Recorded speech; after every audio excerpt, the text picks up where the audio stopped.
现在我从东京在前往福岛县的 JR 列车上，那一次的核泄漏事故，距今都已经过去了13年了。很多的电影、灾难片，包括动画片的灵感呢，都来自于这突如其来的地震引发的核泄漏。而这一事故呢，它与前苏联的切尔诺贝利核事故又被定义为同级别的危险。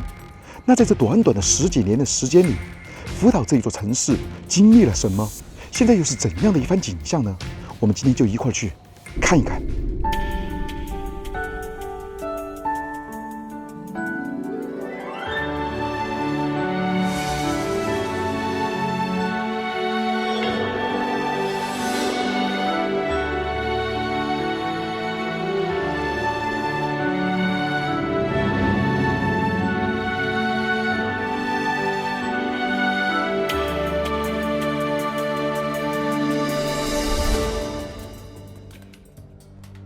我现在已经到福岛的双叶车站了。你看这个车站啊，它没有人工，所以直接就从这里出入。乘车证明，你看这里还有一个乘车证明的发行券。按了以后就是双叶站，你来一张。底下就是双叶线了。你看对面那座桥啊，应该是灾后重建的。不过现在好像还没有完工。这里确实啊，人烟比较的稀少。因为今天坐了5个多小时的这个交通啊，来到这里的时候呢，当时我就发现越往双叶这边走啊，这个人是越来越少。然后从这个出站口出来以后呢，发现除了我们2个以外，没有看到其他的人。因为当年发生那个大地震的时候啊，那这个双叶线呢，也可以说是受灾最为严重的地方吧。不过现在过了10几年以后，仍然这个地方呢还是比较的空旷。那我们下去看一看。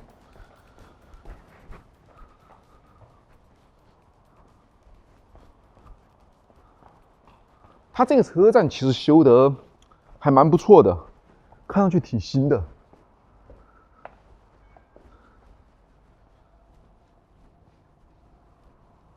这外面啊，就是这样的一番景象，基本上看不到人。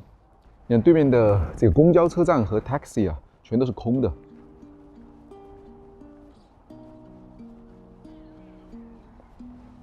人烟稀少，我们到那边去看一下。天气还不错。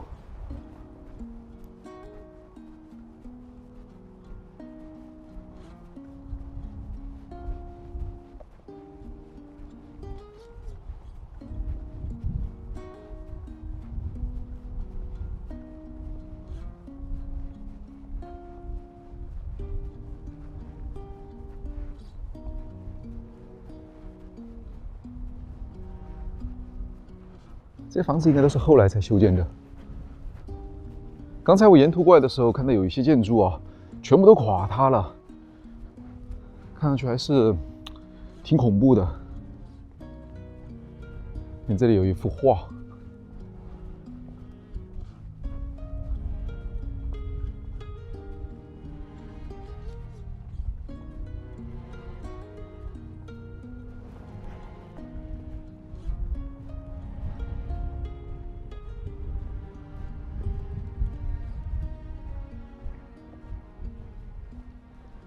你看这边的地上啊，有一些标识是用绳子啊拉起来的，那很有可能这就是当年啊在赈灾过程当中倒塌的房子吧，先用绳子这样做出了记号。而周围还有很多的房子啊，仍然保留着当时受灾时候的样子。到处啊都是一片片被围起来的区域，应该都是当时在地震中倒塌的建筑吧，然后现在等待着重建。Together， 共度患难。这栋建筑虽然没有垮，但是从这个卷帘门不难发现，真是那个威力啊，非常的严重。双叶町消防团第2分团，时间还停留在2点50左右。从这个摇摇欲坠的卷帘门都不难发现，地震啊，真是蛮恐怖的。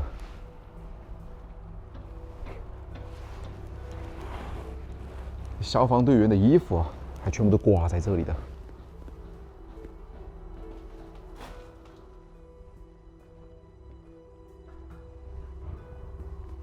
哇，里面一片狼藉啊，冰箱都已经倒掉了。水泥房，是那些消防队员的帽子。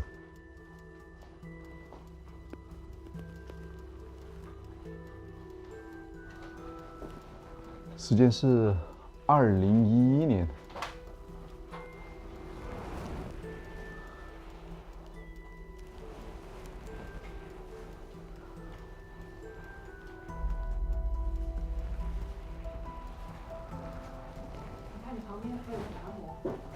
哦，这里还有个达摩，还有一个眼睛都没有画上，看来他的愿望不知道实现没有啊。这里还有一些老旧的黑白照片，昭和41年。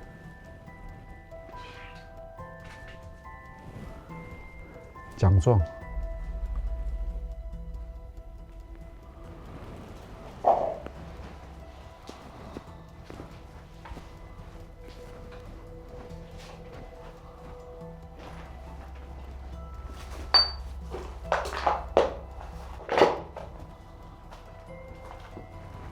看卷帘门，这。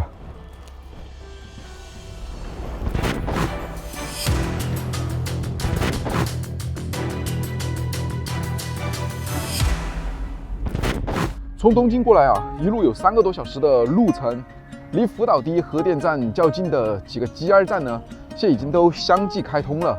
但目前这一片区域啊，受灾呢仍然是比较严重，所以有好几个地方都是红色的标识，也就是危险区域。而受到管控呢，我们没法进去。但是我现在所处的这个双叶县啊，它离福岛的第一核电站也就只有几公里左右的距离，也算是受灾啊比较严重的区域之一吧。所以受灾之前，这里的人口大概有5000多人。当这个核灾难来临以后啊，这些居民全部都被转移到了其他的地方去避难，这整个区域呢就变成了日本啊最大的一座鬼城了吧？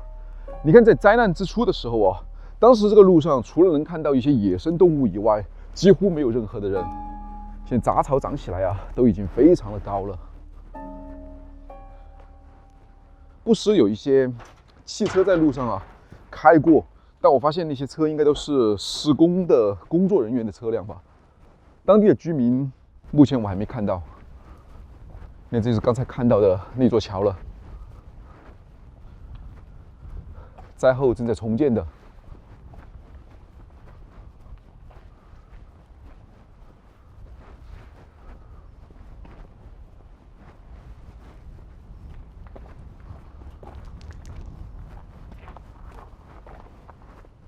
这福岛的核事故啊，已经过去了13年多了。然而这片区域啊，依旧被这个阴影给笼罩着。你看，我在来之前啊，就看过这谷歌的地图。那在核电站周边一些比较危险的建筑啊，就包括这里吧，已经在这几年，好像经过当地居民的同意以后呢，就陆续被拆除掉了。所以现在看到的呢，有一些是在地震当中倒掉的，还有一些啊，就是被拆掉以后，准备等待重新建造吧。现在周围的环境啊，除了凄凉以外呢，我感觉就是非常的安静了。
你看我这周围啊，一片片像农田一样的空地啊，这在过去全部都是建筑，现在可能它的核辐射值比较高，又或者说比较危险吧，全部都已经被拆除掉了。那这个核辐射它对人到底有哪些危害呢？我在网上查了一些资料。那关于国际啊对这个核辐射的标准，叫安全的标准值的话，大约是一年人能接受到的这个范围是1毫西弗左右，而这个1毫西弗呢，又等于1000微西弗。那这是怎样的一个概念呢？比如说啊，你吃一根香蕉的话，那大约是0.1微西弗。如果你从国内啊坐飞机去日本的话，那坐一次就大约是40微西弗。注意哦，刚才我们说的都是微西弗。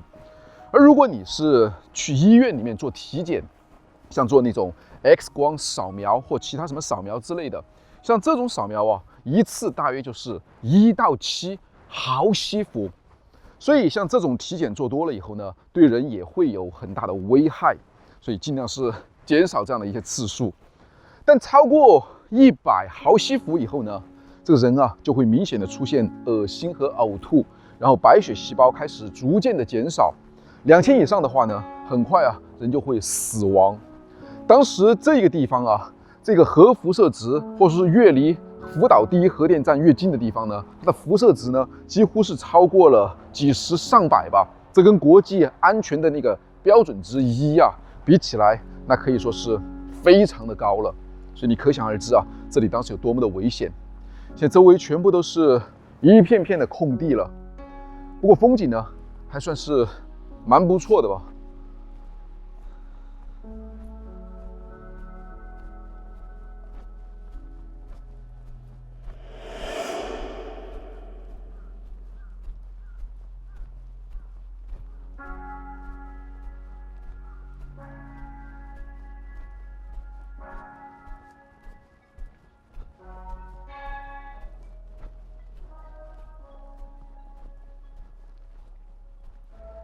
哇，你看，这里有一栋建筑啊，这应该是在地震中没有倒塌的。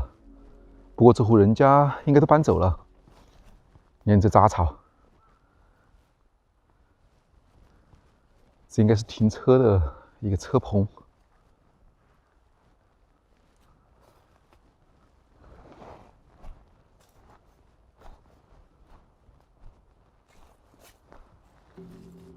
底下有很多的花圃，把门口堵住的。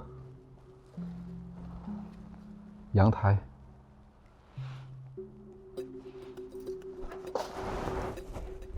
锁上的。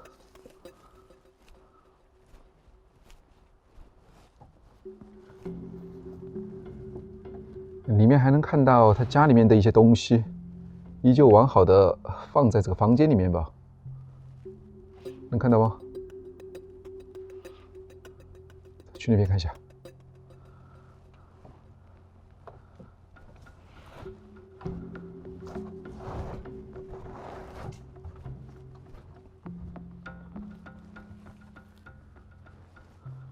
空调的外机，哇，这木地板小心点啊！这木地板都有点好像断掉了。关掉的，都锁上的，这边过不去，走吧。看这里都塌掉了，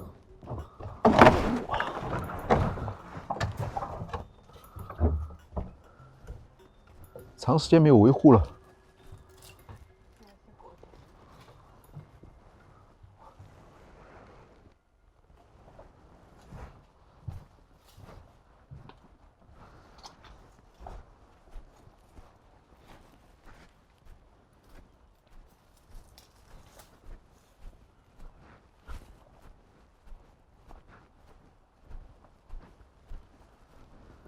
在这路上啊，随处都能看到这种辐射的电子检测仪，这应该是告诉路人现在它的辐射指标吧，显示的是0.347微西弗，显然这并没有达到一个标准值。那标准的数值又是多少？标准值大概是在0.2到0.1左右吧，这个还是有点高。是比较高。那后面那栋建筑应该是在地震当中没有倒塌的，现在仍然屹立在这个地方，不过早已经是人去楼空了。像刚才我看到还有一些便利店啊，或者说是一些住宅吧，也是完好的屹立在这周围。你像那个地方也有一栋建筑，不过周围布满了杂草，就像是一栋鬼楼一样。走，去看一下。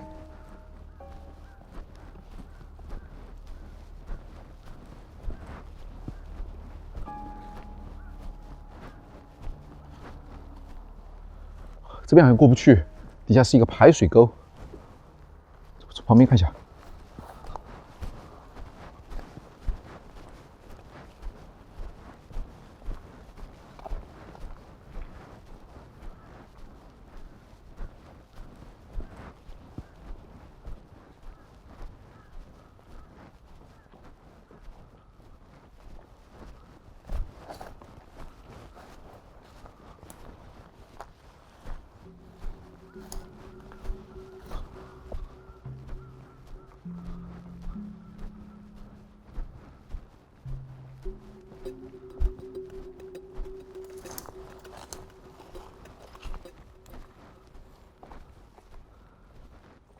10几年的时间啊，全部都已经长满了杂草了。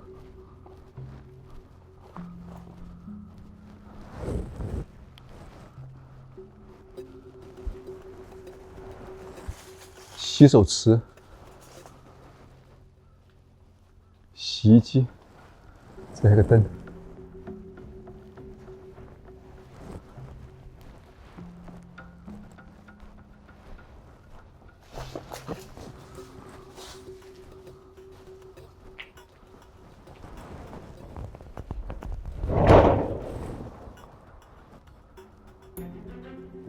进来参观一下。哇，打不开啊，这个门。再看一下里面吧，都是一些棉被啊、家居啊，还有沙发，还是挺完好的存放在里面。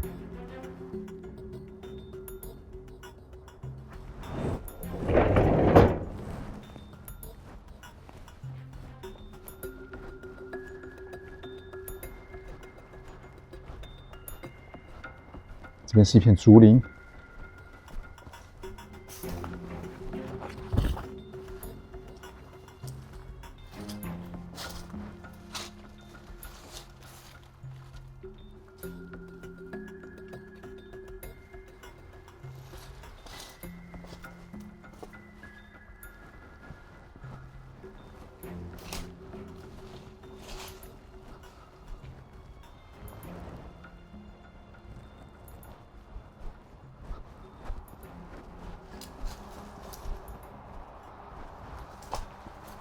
这边有一些干农活的自行车，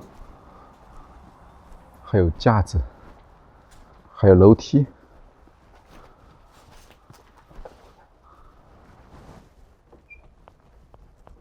锁上的，走。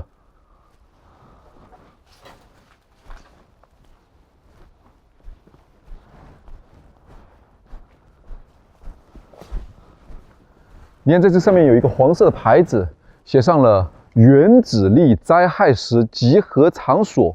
虽然我看不太懂这个日文啊，但是从这几个字面上的意思来看的话，很有可能啊，这栋建筑呢，就是当年灾难来临的时候，大家紧急啊避难的地方。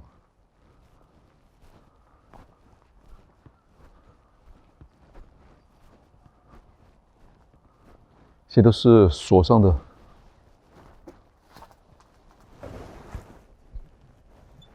水都没了，关上的。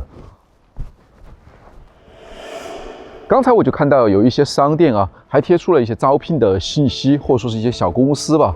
而招聘的这个待遇看上去还是蛮吸引人的。像普通的这种工人或者说普通的职员吧，月薪就大概是在25万到30万日元左右。折合人民币的话，1万多块钱吧。有一些岗位呢，已经超过了50万日元。这说明日本政府啊，还是极力的希望重建这一块受灾的区域，为这里呢提供更多的岗位吧。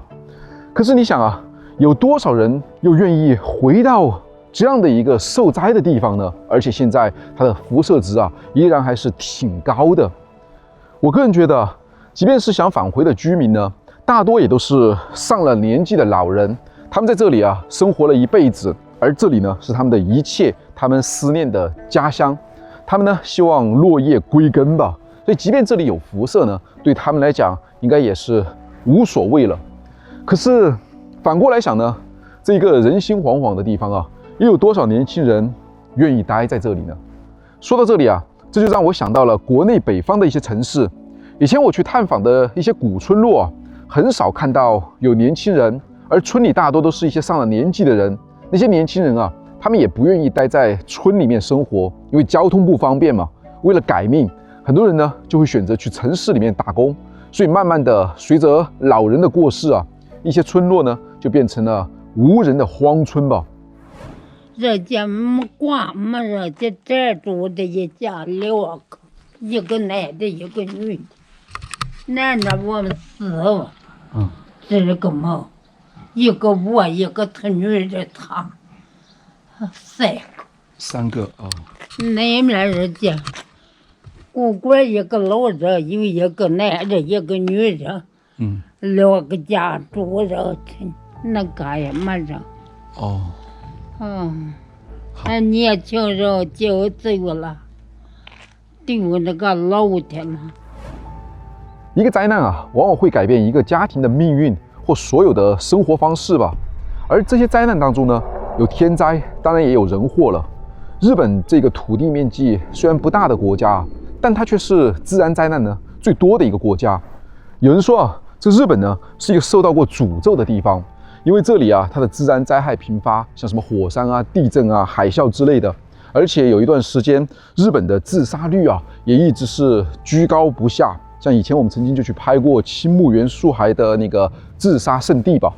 但是呢，就是这样自然灾害也好，或者说自杀率居高不下的地方也好，它却并没有把日本这个国家呢给击垮。我反而感觉啊，这里有一种很独特的魅力，像它的文化与历史。传统与现代的那些气息，才会吸引着无数的人啊来到这里。很多时候啊，不能总以一个过去的眼光呢来看待事物。就像时间在变啊，人却不能原地踏步吧。有些事情早已经翻篇，已经过去了。而这个地方呢，它其实是一个有着太多值得学习、探索与旅行的国度吧。有机会呢，不妨来到这里啊，好好旅行一番，也许会有新的感悟哦。好吧，那这里啊也就是这样了。我是阿生，那我们现在在日本福岛的双叶县，那我们的旅行呢又将继续。那我们下期再见。